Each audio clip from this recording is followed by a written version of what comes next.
Tahun ni, aku rasa raya akan jadi paling bermakna. Baju dah siap, kuih pun dah beli. Lah, kakak tak masuk lagi?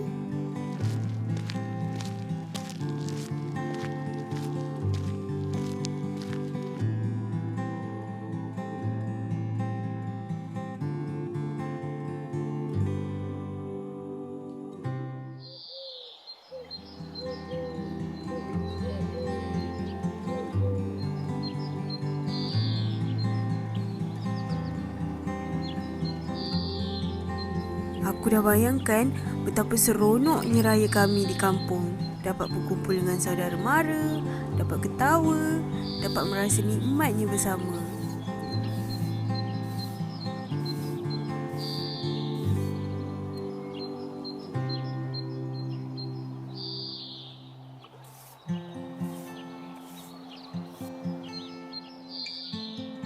Dah ke?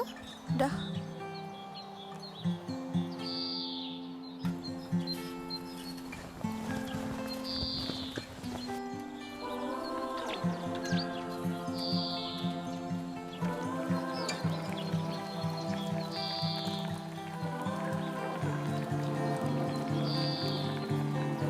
Tapi aku tak pernah tahu itu kali terakhir aku merasa semua tu.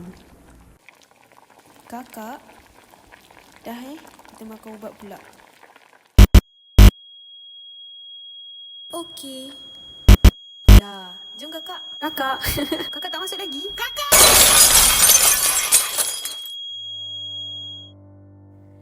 Kakak selamat. Tapi aku tak sempat sampai ke kampung. Tak sempat meraihkan hari kemenangan ni.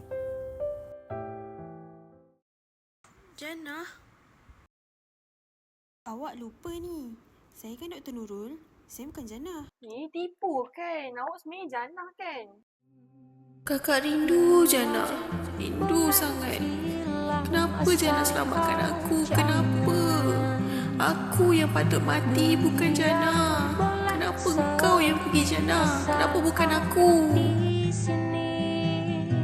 Ada raya yang penuh dengan ketawa. Ada raya yang penuh dengan air mata. Raya bukan sekadar sebuah perpisahan di dunia, tapi tentang janji pertemuan semula di alam yang kekal selamanya.